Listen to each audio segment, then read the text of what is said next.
Bonjour et bienvenue au podcast Premier Visionnement. Cette semaine, nous couvrons la série Mortal Kombat! Le but de ce podcast est de s'amuser tout en discutant d'un film ou d'une série de films. Il est important de prendre en note que si vous n'avez pas encore écouté le film à discuter aujourd'hui, je vais le spoiler complètement. Bonjour et bienvenue à Outworld. Aujourd'hui, nous parlons de Combat Mortel, sorti en 1995 par Paul W. S. Anderson, avec Robin Shou, Lyndon Ashby, Bridget Wilson, Talisa Soto, Kari Hiroki Tagawa et Christopher Lambert, ou Christophe Lambert, un ou l'autre. Je suis Mathieu, et oui, je sais, moi, que je suis l'élu. Alors, tout d'abord, avant de commencer, on parlait un peu là, de ce qui est passé là, avant qu'on arrive là, à faire ce film-là. Dans le fond, ce film-là, c'est sûr, c'est une adaptation là, d'un jeu vidéo, là, le jeu Mortal Kombat, qui est sorti en 1992. Le jeu, c'est un jeu de combat, que je veux dire, ça le dit bien dans le nom. Là, fait que c'est un contre un, c'est un jeu assez linéaire. Puis dans le fond, là, c'est de mettre ça à l'écran. Là, c'était comme un phénomène dans le temps là, qui a marqué quand même l'époque. En faisant mes recherches, quand même intéressant là, qu'on avait Cameron Diaz qui devait être Sonya Blade dans le film, puis que finalement, pendant que le casting, pendant qu'il est en train de se préparer au film, ça a l'air qu'elle s'est cassé un poignet, puis ça lui a donné comme un peu une excuse pour pas jouer dans le film. Ça aurait été vraiment intéressant de voir la différence avec le film. On avait aussi Brandon Lee, que lui aussi était embauché là, pour faire Johnny Cage, mais malheureusement, lui, il est décédé sur le tournage là, du Corbeau. C'est sûr que quand on regarde ça, là, on peut se référer sur plusieurs films. Là. Il y a tout le temps plein de monde qui sont supposément approchés, puis qui sont supposément tout bien intéressés, tout ça, puis finalement, sûrement que ça découle de l'argent, puis tout ça, que finalement, ils n'ont pas leur prix, puis ils embarquent pas, là. Fait que c'est sûr que c'est des informations à prendre avec un grain de sel, là, mais sur ces deux cas-là, en fond, ils ont été embauchés, là, mais c'est juste un, c'est une tragédie, et l'autre, c'est un accident. L'histoire du film est assez simple, dans le fond. On a 3 personnes, dans le fond, qui sont comme engagées là, par un dieu pour se battre là, et sauver l'humanité. C'est un genre de remake du film de Bruce Lee, là, Enter the Dragon, qui est sorti genre une vingtaine d'années avant. C'est sûr qu'on va en parler un peu plus tard. Là, c'est 3 personnes qui sont choisies, mais je veux dire, ils ont clairement pas tous le même talent. Là. Puis, tu sais, la thématique, c'est sûr que on parle avec les points, là, c'est pas mal ça la thématique, dans le fond, là. On essaie de nous embarquer des idées là, de confiance en soi, puis en tout cas, des affaires de même, là, mais ça se contredit un peu tout partout, là, je veux dire, c'est... En tout cas. Par contre, on va remarquer là, que c'est ça, en visuel, on a quand même... l'esthétique, ce qui est filmé est quand même assez bien. Par contre, l'effet visuel d'ordinateur, ça c'est quelque chose qu'on était un peu au début de l'ordinateur, fait que c'est autre chose, là, mais qui est quand même moyennement réussi. Là. Par contre, on a la trame sonore par-dessus, je veux dire, on a ceux-là écrit la musique écrit pour le film, là, George S. Clinton, là, qui est quand même qui fait un genre de son tribal, tout ça, que je veux dire qui va bien avec l'esthétique du film. Et même l'autre trame sonore qui est plus le côté, là, les musiques techno puis les musiques du heavy metal, je veux dire, tout ça mixé là, est une très grosse partie là, du film.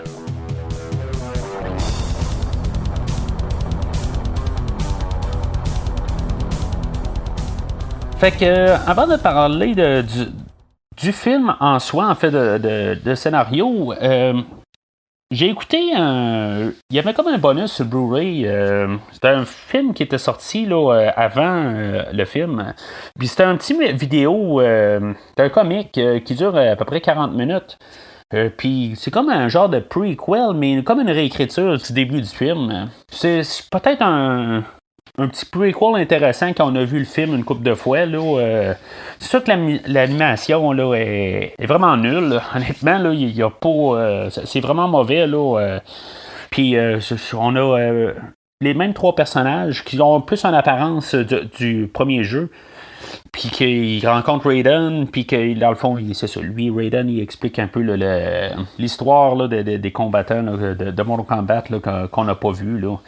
Puis on comprend un peu plus qu'est-ce qui se passe avec Sub-Zero et Scorpion, là, parce qu'en théorie, dans le jeu, ils sont un contre l'autre, là, puis là-dedans, là, ben, dans le film, là, ils sont ensemble. Fait que, il faut juste expliquer que dans le fond, que Scorpion a comme pas le choix de suivre Sub-Zero pour, en tout cas, éventuellement, là, il va pouvoir prendre sa vengeance, là, parce que supposément Sub-Zero va tuer Scorpion dans une autre vie, là, puis, en tout cas... c'est ça. Fait qu'il nous explique ça grosso modo. Il y a Goro qui il se combat avec son frère Durak. Puis on va apprendre dans le fond que Goro qui est vraiment moins fort. Puis que dans le fond Goro gagne juste par un coup de traite là, tu sais, fait que tu sais je trouve juste ça un peu stupide que dans le fond on montre pas la force de Goro. Il fait juste montrer que c'est un traître. Fait que, tu sais, dans le fond, il est pas bon. C'est sûr que quand on va revenir dans le film, on peut se dire que Goro, c'est un pas bon, puis même étant pas bon, il peut facilement planter tout le monde. C'est sûr qu'il a l'avantage des 4 bras. Mais, tu sais, ça aurait dû être un Goro le plus fort, puis que facilement, il bat son frère. Mais c'est sûr qu'il voulait montrer que c'est un méchant, puis c'est un traître, tout ça. Mais en tout cas, il y avait bien d'autres manières de le faire, là. Mais juste de montrer que c'est un traître, puis c'est un pas bon, ben en tout cas, c'est peut-être pas la bonne idée tant qu'à moi, là. Fait que, en tout cas, honnêtement, c'est pas une vidéo qui est nécessaire. Je veux dire, c'est une extension si on aime le film, peut-être, là. Mais ça vaut pas plus la peine que ça, là.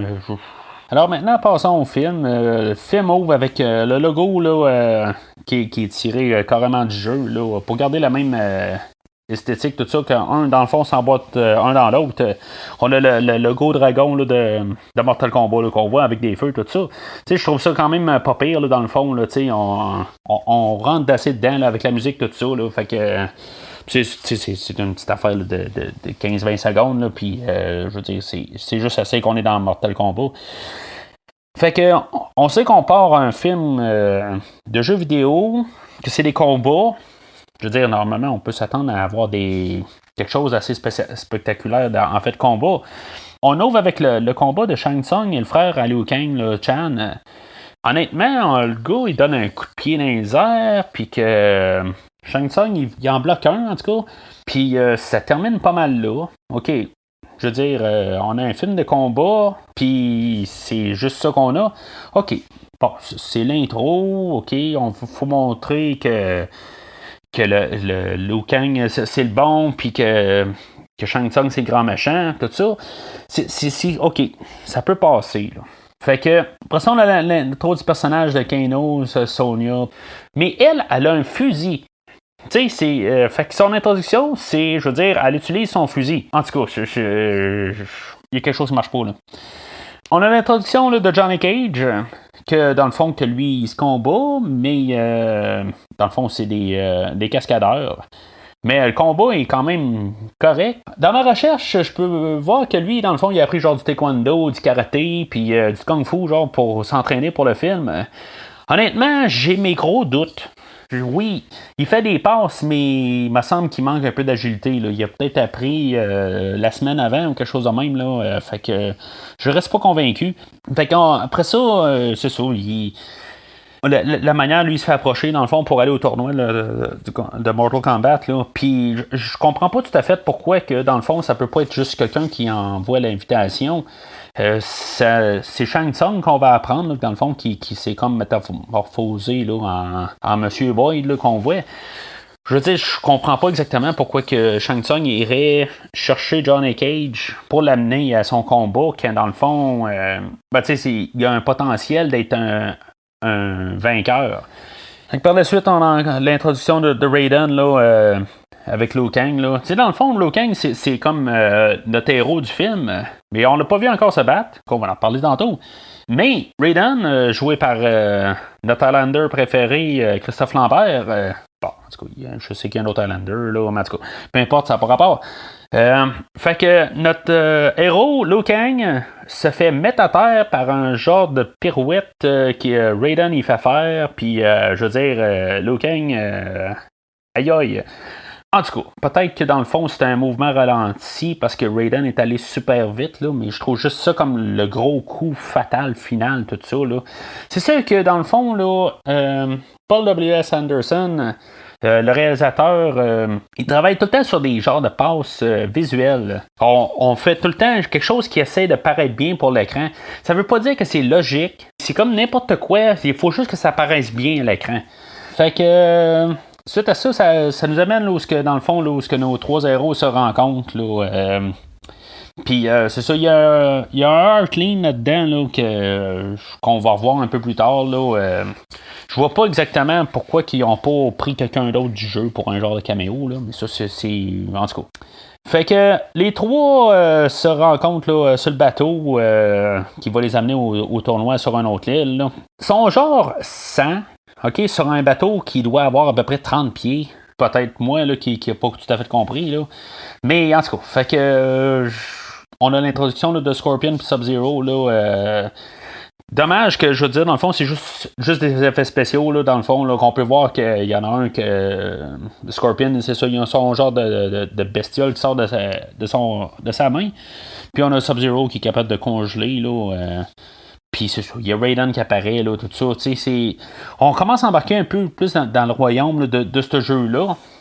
Mais c'est comme on dirait que depuis tantôt, on essaie de nous montrer quelque chose, mais on est comme tout le temps coupé court. On allait avoir peut-être un combat qui allait brasser, puis là, ben c'est ça. C'est Raiden qui arrive puis qui empêche ça. Fait que peut-être qu'éventuellement, on va avoir un combat qui va commencer, puis qui va durer, puis qu'on va avoir une bonne chorégraphie. Fait que suite à ça, il arrive sur l'île, puis tu veux dire, il y a toujours des échanges là, de Johnny Cage là, qui dit tout le temps des petits commentaires, là, puis dans le fond, il y a un peu la formation de la chimie entre Sonya puis Johnny Cage, là, dans le fond, là, qui se forme à partir de là, puis c'est ça, Johnny Cage, lui, dans le fond, c'est quand même un peu comme le comique du groupe, dans le fond, là. Puis on a encore un peu plus là, sur l'histoire là, de cet univers-là. Puis c'est ça. Puis là, ben, on a des combats avec des genres de gardes tout ça. Je trouve que la scène est vraiment drôle. Là. Ça met de l'emphase là, sur ce que je disais tantôt. Là, qu'on essaie d'avoir l'air de quelque chose de plus hot que vraiment que ça sert à quelque chose. Là, où il y a les gardes là, qui apparaissent puis qui lâchent un gros cri. Là, puis qui attendent juste la caméra pour faire les gros cris. Fait que c'est humoristique en bout de ligne. Là. C'est correct. Là. Je pas vraiment quelque chose contre ça. Là. Fait qu'on essaie juste de passer au travers là, du scénario là, pour nous amener officiellement où est-ce que le jeu commence là. Dans le fond, c'est là où on a juste des combats pas mal tout alignés. L'histoire a fait comme arrêter. On a Liu Kang qui se combat contre un inconnu. Je sais pas si ça aurait pas dû être Heartline qu'on a vu tantôt ou ça aurait dû être un autre combattant du jeu, un caméo qui vient d'un autre du 2 ou du 3, là, peu importe. Là, on a un combat qui est quand même respectable. Avec des bâtons. Quand on se réfère au jeu, c'est sûr qu'aujourd'hui, le jeu de Mortal Kombat, ayant joué, j'ai pas joué à toutes les 10 ou les 11. Là. En tout cas, je n'ai joué pas mal une gang dedans. Là. Au moment de l'enregistrement, le 11 n'est pas sorti. Puis c'est ça, fait que les combattants ont tous accès à des armes, tout ça. Fait que je sais pas si c'est un peu une affaire de poule avant l'œuf, là, ou l'œuf avant la poule. Dans le deuxième combat, après ça, il y a Sonya versus Kano. Dans le fond, le but de Sonya, c'était de se rendre sur l'île pour Kano, puis en bout de ligne, ben, elle sert à pas mal à rien à partir de là. On se rend compte que elle est capable de donner des coups de pied, des coups de poing, mais je veux dire, ça semble plus à une bagarre de rue. Là. Fait, tu sais, c'est pas une spécialiste, là. Peut-être que Cameron Diaz est mieux là-dedans, je sais pas, là. Puis quand Bridget Wilson est arrivée, je veux dire, ils l'ont pris à la dernière minute parce qu'il y avait besoin de quelqu'un. OK, je comprends que c'est du combat, on peut mélanger toutes sortes de styles. Mais pour l'instant, là, à 45 minutes dans le film, on n'a rien eu de vraiment de gros combats. Ben, on a eu le combat juste avant de Liu Kang, là, puis une chorégraphie quand même correcte, mais ça a duré genre à peu près 30 secondes, là, puis c'est ça, là, on a une bagarre de rue que, je veux dire, on verrait dans tous les films, mais pour un film qui s'appelle Mortal Kombat, qui devrait être centré sur des combats, en tout cas, ça vaut ce que ça vaut, puis je veux dire, dans le fond, c'est ça, elle se débarrasse de Kano, puis l'histoire est passée. Fait que ça reste quand même on peut se douter là, que Shang Tsung a des idées juste pour Sonya, là, quelque part, là, puis que ça va venir là, un peu plus tard. Là, dans le fond, que Shang Tsung, lui, dans le fond, il veut se battre contre elle. Puis là, on le voit bien que je veux dire, elle peut pas. Il n'y a pas grand technique là-dedans. Là. On dira bien n'importe quoi. Là. Même Kano, il dit j'ai étudié tous tes mouvements. Là. Voyons, je veux dire, elle donne des coups de poing, puis elle donne des coups de pied, puis elle n'a pas de technique là-dedans. Là. En tout cas, fait que c'est rien contre Bridget Wilson, mais je pense pas que c'était la meilleure personne pour. Que je veux dire, elle n'a pas l'habilité là, pour faire du combat, là, si on veut. Je dirais par contre, le troisième combat, là, Johnny Cage contre Scorpion, qu'après ça part. Je trouve que c'est un bon mix. Là. Je veux dire, on a l'idée là, de son harpon. Là, ben, il lance la gugus là, à Johnny Cage. Puis tu sais que dans le fond, c'est une chose. Très reconnu du personnage de Scorpion, là, son harpon. Puis, fait qu'il y a une petite scène là-dedans, là, dans la forêt. C'est un petit peu ridicule, mais c'est correct. Je veux dire, on est dans un monde aussi fantaisiste un peu. Fait que pour ça, c'est correct. Puis après ça, ben, on a un combat qui est peut-être la meilleure chorégraphie qu'on a depuis le début. Ce qui est dommage, c'est que ben, Wikipédia va dire que oui, Lyndon Ashby, c'est entraîné pour ça et tout ça. Oui, pour les plans rapprochés, là, oui, c'est Lyndon Ashby, mais sur le Blu-ray, là, je suis vraiment désolé, là, mais c'est pas lui. À chaque fois qu'on est capable de voir sa face, là, il s'arrange pour mettre quelque chose à la hauteur de son visage, même si tout nous dit que ça l'est, là, qu'il a fait tous ses combats. Là, non, ça ne l'est pas, c'est très visible. Il y a des affaires qu'il fait au travers, là, mais toutes les belles passes, là, tous les coups de pied qui sont donnés très haut, tout ça, là, la vitesse, tout ça, là, non, c'est clair que ça ne l'est pas. Ce qui fait que, malheureusement, quand on arrive à l'ère Blu-ray où ce qu'on voit un peu plus clair, on voit bien que ça ne l'est pas, puis ça diminue beaucoup l'impact du combat. Ça reste un très bon combat, mais malheureusement, le fait de savoir que ça ne l'est pas, pour moi, ça rabaisse beaucoup le combat. Il faut aussi noter que si on écoute le film en français, on n'a pas des petits bonus qu'on a dans la version en anglais. Parce que Scorpion ne parle pas en français, puis en anglais, ben, on va entendre toutes des affaires là, qui dit là, des come here, des affaires qui sont emblématiques là, de ce personnage-là, qu'on n'entend pas en français parce qu'ils n'ont pas pas traduit, là, puis une chance qu'ils n'ont pas traduit ça, là, je veux dire, ça aurait été complètement ridicule. C'est subtil d'un côté, mais ça nous garde dans le royaume de Mortal Kombat. Suite de ça, on a le combat de Liu Kang et Kitana, que dans le fond, que c'est un combat quand même assez correct, qui a du style, je pourrais dire. Sauf qu'il est très court, puis le but de ce combat-là, dans le fond, c'est qu'il y a une conversation au travers qui amène à l'autre combat que de Liu Kang contre Sub-Zero. Je dirais que c'est encore une autre fois là, un très bon combat. On a quelqu'un en dessous de Sub-Zero qui sait se battre.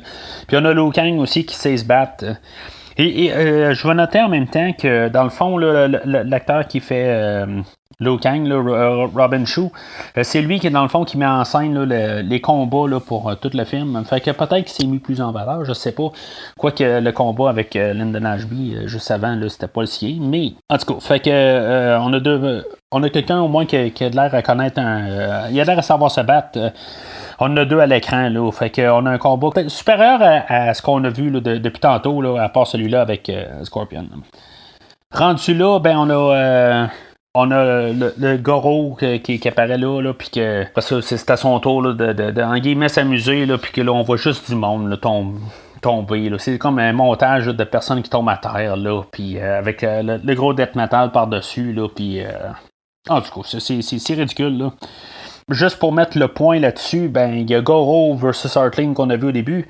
Puis en bout de ligne, ben c'est ça. On voit que Goro est capable de passer au travers de lui là, sans problème. Là. C'est juste à savoir quand même là, pourquoi ils n'ont pas mis un autre personnage qu'on connaissait, pourquoi ils ont dû en inventer un. Là. Fait que rendu là, dans le fond, ça l'amène à ce que les autres se demandent comment ils peuvent battre Goro, parce que je veux dire, il est comme trop puissant. Fait que Raiden, il commence à dire, là, il commence à parler qui ont coupe toutes des peurs. C'est ça. Puis là, Sonya, elle a la peur de demander de l'aide, là. Puis Johnny Cage, dans le fond, il va se combattre la tête baissée, là. Puis, je veux dire, dans le fond, en bout de ligne, là, ça va le tuer. Puis c'est ça. Puis après ça, il y a Liu Kang, dans le fond, là, que lui, sa peur, là, c'est il a peur de sa destinée, là, en tout cas. C'est pas n'importe quoi. Parce que après ça, il y a Johnny Cage, dans le fond, qui, lui, il veut se battre contre Goro, la tête baissée, dans le fond. Exactement ce que Raiden vient de dire qu'il devrait pas faire. Puis c'est ce qu'il fait. Puis finalement, ben, on a le combat de Johnny Cage contre Goro, qui est comme un peu dommage. C'est que ça finit par un combat de Johnny Cage, puis qui, lui aussi, il fait son move signature, là, si on veut... de coups de poing dans les parties qui font mal masculines.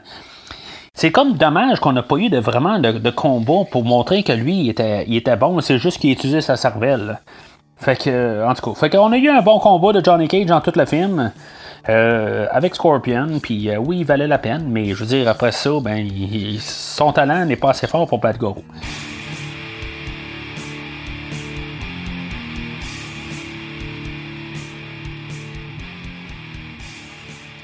Fait qu'on se ramasse dans le monde de Outworld, où dans le fond, il y a Liu Kang puis Johnny Cage là, qui s'en vont vers la tour où que Sonya elle a été kidnappée. Puis là, ben, finalement, il rencontre Reptile, puis il y a encore un autre combat à partir de là. Je sais pas c'est quoi, mais c'est vraiment...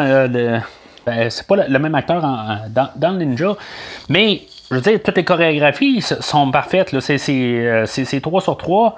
On a peut-être le meilleur combat là-dedans. La seule affaire que je vais remarquer, c'est que on dirait que on a les combats, puis je veux dire, ils savent comment utiliser chaque partie de leur corps pour faire les combats. Mais à chaque fois qu'ils ont quelque chose pour se balancer ou pour envoyer leur corps d'une telle manière, ben on dirait que c'est comme le move ultime. Là-dedans, il va comme pogner une genre d'affaire pour se faire chavirer, là, puis que Reptile, il le verra pas venir, mais il l'a bien vu, va tourner en rond, là, ça a comme pas rapport, là. Puis, tu sais, comme tantôt, il y avait Johnny Cage qui se battait contre Scorpion, puis que, je veux dire, il s'est balancé là, sur un poteau, là, puis que Scorpion n'a pas vu venir, là. C'est comme un petit peu ridicule, là. Mais c'est une question d'apparence, peut-être, là, tu sais.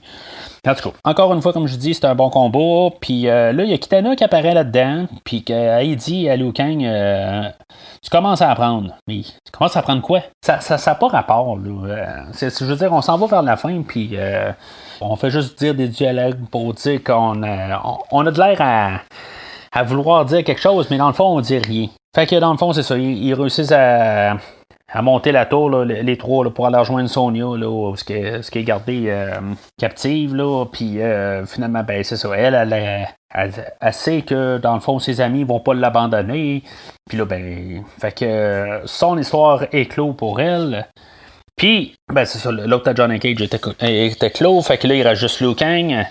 Là, encore une affaire qui n'a pas de sens. Avant que dans le fond, on a appris là, il y a quelques minutes qu'elle n'a pas le choix d'accepter le combat. Sinon, il n'y a pas de combat final. Puis, Shang Tsung gagne. Fait que, elle accepte pas. Fait qu'en théorie, Shang Tsung gagne. Mais là, il dit, Liu Kang ou Johnny Cage, en tout cas, ils leur disent, ben, tu sais, on va relancer un défi. Fait que, là, Shang Tsung, il décide qu'il lance le défi à Johnny Cage. Mais il n'y a pas le temps de répondre, puis que finalement, ben, c'est Liu Kang qui dit hey, non, c'est moi qui te lance un défi. T'sais. Mais ça comme pas rapport. Là. C'est qui lance un défi à qui, puis l'entente était que dans le fond, que c'était Shang Tsung qui décidait le défi, puis il était refusé. Fait que ça se tient pas. Là. Fait que ce qu'il fallait, c'est que dans le fond, que ça soit Liu Kang puis Shang Tsung qui se battent à la fin. Fait que on a un très bon combat. Malheureusement, il dure genre 15 secondes. Ça aurait dû toffer un petit peu plus. Là. C'est pas juste à cause qu'il y a eu un coup que là, tout d'un coup, le combat finit là. Ça aurait dû. On aurait dû avoir un combat d'au moins une minute et demie. Là. C'est quelque chose de un peu de. Pour en rajouter, là, mais en tout cas. Peut-être que c'est dans l'édition là, de tous les combats. Là. Peut-être que tous les combats étaient filmés plus longs, là, puis c'était une question là, de que le film roule plus vite. Fait qu'on a la deuxième partie du combat où ce que Liu Kang se bat contre tous les anciens combattants. Là, pas trop clair exactement c'est quoi. Mais je veux dire, juste avec un coup, la personne est à terre, fait qu'il y a l'air d'en avoir 9. Je suppose, dans le fond, c'est les 9 combattants, là, des 9 les hommes de les 9 le Mortal Kombat précédent. Là, fait que ça reste quand même un combat ridicule. On aurait dû enlever ça puis avoir prolongé le combat avec Shang Tsung. Liu Kang monte en haut, se ramasse à côté de Shang Tsung, puis Shang Tsung se morfond il se transforme en Chan, le frère à Liu Kang, puis Liu Kang, ben, il est pas capable de comprendre que c'est pas son frère, là. En tout cas, peut-être il en manque un petit peu là, dans le niveau cerveau. À Liu Kang, je sais pas, là, pour se rendre compte que c'est pas son frère, là, son frère est mort. Mais en tout cas, fait que le combat continue un peu, puis finalement, Liu Kang, il achève Shang Tsung là, en le tirant en bas d'une autre grosse marque de commerce, là, le pit. Fait que c'est une belle manière de terminer ça. Là, dans le fond, on termine l'histoire aussi à Liu Kang, là, parce que dans le fond, toutes les armes là, de Shang Tsung là, sont libérées de lui, là, puis Jia Chan qui arrive, là, le vrai, là, que dans le fond, qui apparaît à Liu Kang, là, puis qui dans le fond, il arrive puis il dit ben content de te voir, mais tu sais, un jour tu vas mourir, puis tu vas venir me rejoindre. Fait que c'est ça en gros qu'il dit. Fait qu'après ça, ben c'est ça. On a la fin qui a l'air à tout finir, toute bien joyeuse, tout ça, puis dans le fond, ben, qui se transforme là, dans le fond à un cliffhanger là, pour mener là, au prochain film là, en voyant là, l'empereur Shao Kahn apparaître, puis qu'il dit dans le fond, si ce film-là fait de l'argent, ben il va y avoir un double.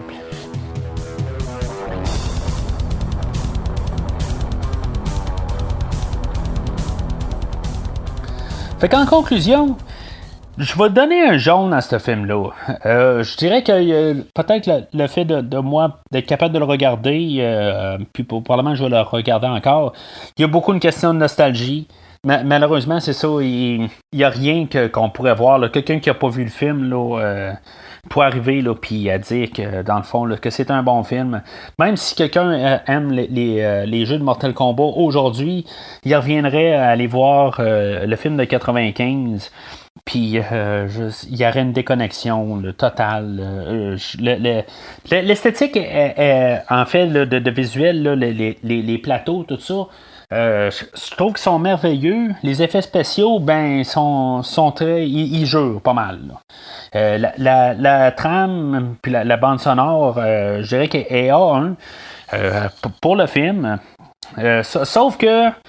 On dirait que les combats n'ont pas été pensés. Je sais pas. T'sais. On regarde les films d'action qui étaient dans ce temps-là. Les films de combat, là, bon, on avait Kickboxer 5. On était rendu dans le DVD, dans la VHS, là, des sorties juste VHS. Des affaires de même. Là, en fait, de films de même, là, on avait Zizani dans le Bronx là, avec Jackie Chan. Que probablement que si on cherchait plus des meilleures chorégraphies, là, mais on aurait vu ça là-dedans. Là, mais pour ce film-là, là, c'est pour ça qu'on ne peut pas regarder les chorégraphies là, pour ce film-là. Là. Il y a la compétition. En tout cas, il y a mieux sur le marché pour en 95 pour ça. Mais par contre, il y a le style là-dessus. Là, c'est vraiment stylisé comme film. C'est sûr que ça peut soit passer ou casser là, pour l'auditoire. Là. Fait que, puis c'est ça, le scénario, là, il était incohérent. Puis, je veux dire, l'histoire est très mince, là. Fait que l'édition, je sais pas s'il y a beaucoup d'affaires qui ont été laissées qui a été coupé du film.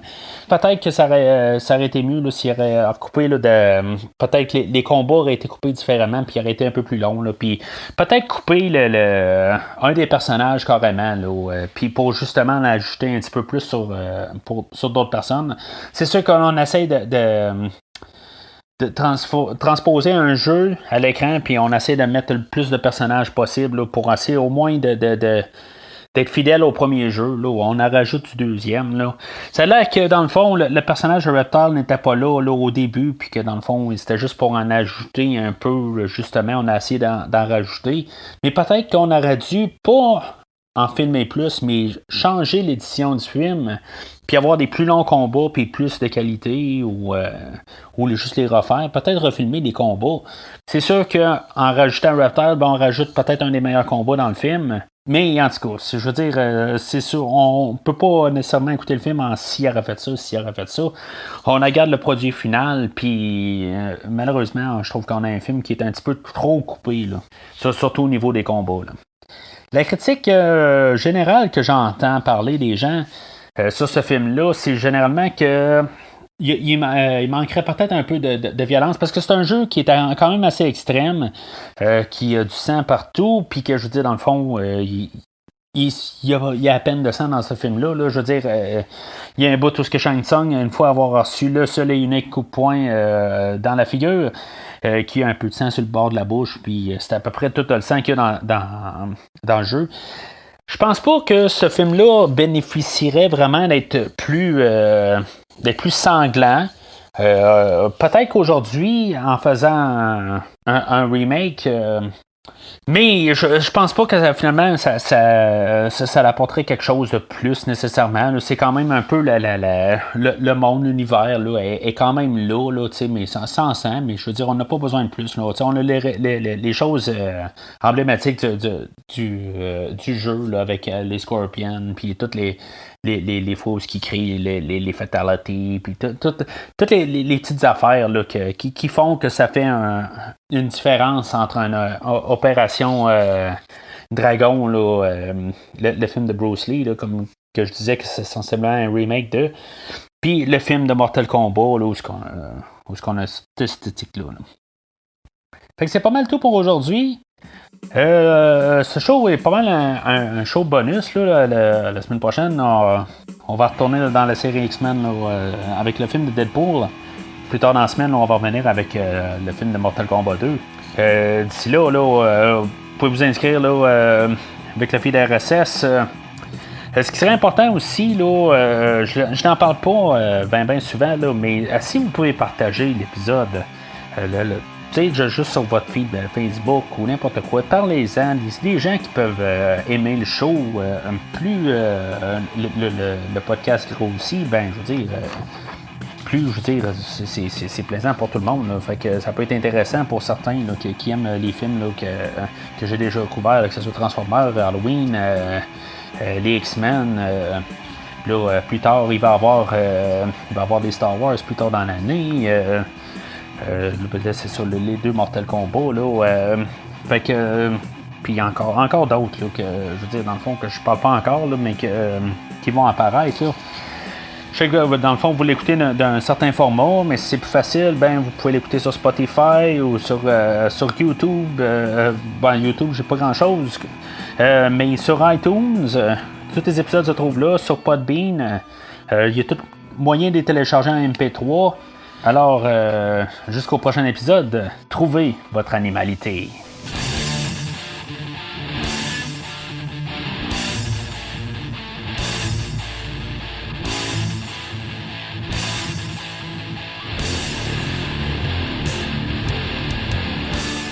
Merci d'avoir écouté cet épisode de Premier Visionnement. J'espère que vous vous êtes bien amusés. Revenez-nous prochainement pour un nouveau podcast sur un nouveau film. Les opinions qui se sont dites sont les miennes et ont pour but de mieux comprendre le film et ou trouver un sujet de discussion et non de servir comme version officielle ou définitive du film discuté ici.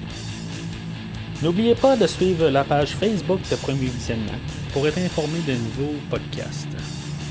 Vous pouvez écouter Premier Visionnement sur plusieurs plateformes, dont Spotify, YouTube et Stitcher. Merci et au prochain épisode.